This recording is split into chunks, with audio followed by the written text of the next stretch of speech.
Today's philosophical statement should be about war and the ugly fact of it.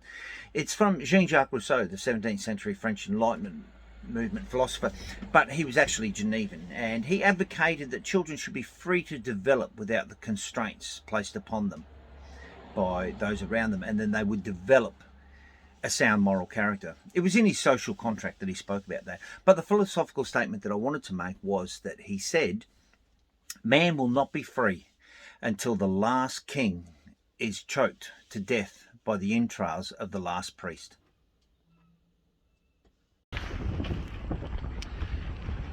Good morning, and I'm not crying because of the beauty of what I'm looking at here. It's just the wind is so damn cold, my eyes are watering.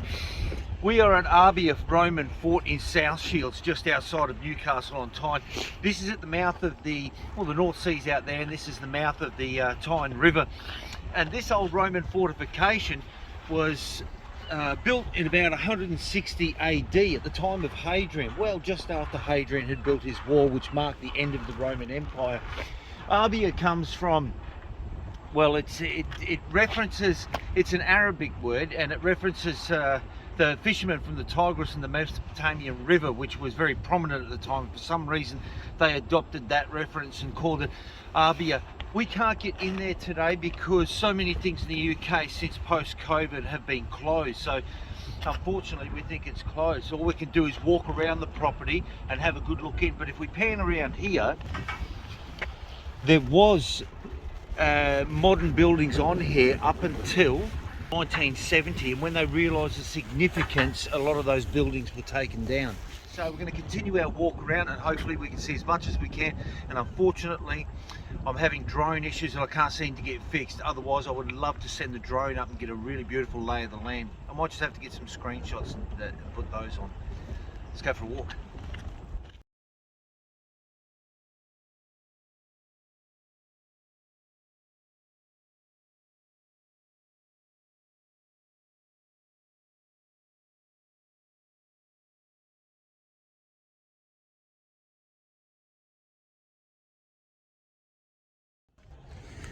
We were just talking about we just mentioned the Tigris River when we were talking about the name and how it derived from there.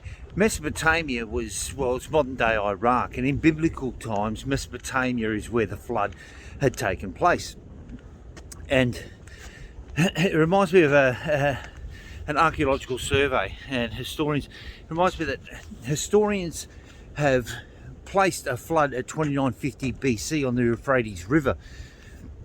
There was a fellow who was sailing down the Euphrates on a merchant ship, and he was calling out to try and save all the people and the animals, because everyone who stuck their heads up, all they could see was water forever and a day. When nobody travelled 40 miles away from where they lived back then, so when they stuck their heads up, they went, "Wow, the earth is flooded." Now, this isn't my opinion. This is just an observation about historical research on the Great Flood. And we have great floods in all mythology, from the Epic of Gilgamesh to Christianity. So it made me think of that, and I thought I'd mention it. The fort itself would have served Hadrian when he built his wall up at Hadrian's Wall, because it protected the river entrance that would find your way up to Hadrian's, which was ultimately the most northern point of the Roman Empire. Everything above that they weren't really interested in. And you'd be interested to know that there are a couple of celebrities who come out of South Shields, and anybody who is a Monty Python fan would like to know that Eric Idle comes from here. Where the Tyne meets the North Sea.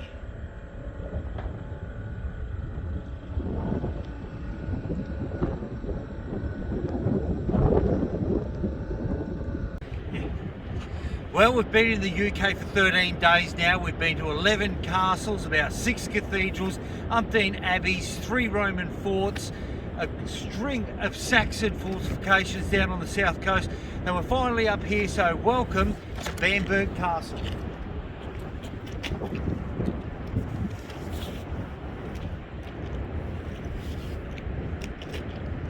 The Vikings came over in 993 AD and destroyed the original fortification that was up here. Now, this is the North Sea, due east from where we are is the top of Denmark. This is the North Sea where there used to be a body of land here that's connected Britannia to the continent. It was called Doggerland, and in 6,500 years BC, the currents changed, swirled, and washed it away.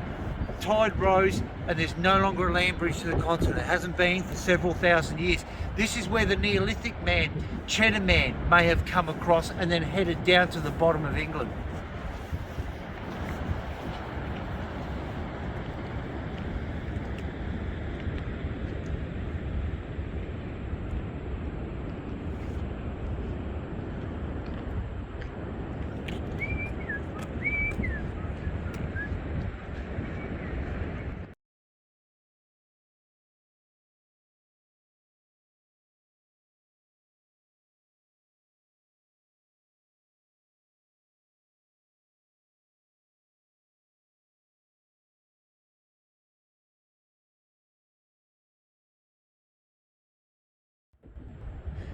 Nomadic hunter-gatherer people travelled through here about 6,000 years ago. They found flint tools and arrowheads in this immediate area, and the first keep was built here in the 6th century in 547. Since then, it's seen the Viking raids, William the Conqueror, and then, not long after that, the stone keep that we see these days was built by King Henry II. In early 1403, Henry Hotspur was sent here to guard the castle against Scottish attacks, and he earned that nickname for his boldness, and he was written about by William Shakespeare in Henry IV.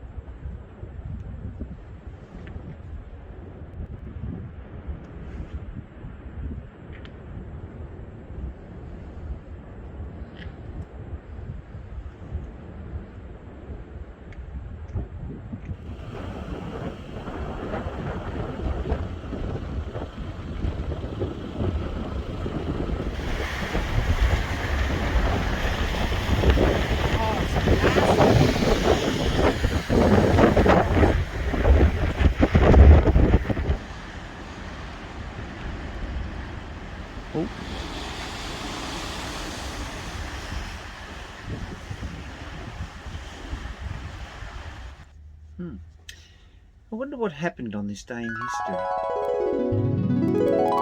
On this day, the 8th of December 1980, John Lennon was shot by David Chapman in New York. Just after he'd given him an autograph, wasn't it? Absolutely. Stalker. In 1925, on this day, Sammy Davis Jr. was born. He was a singer, dancer, actor, film producer, TV director, and started his career in 1933.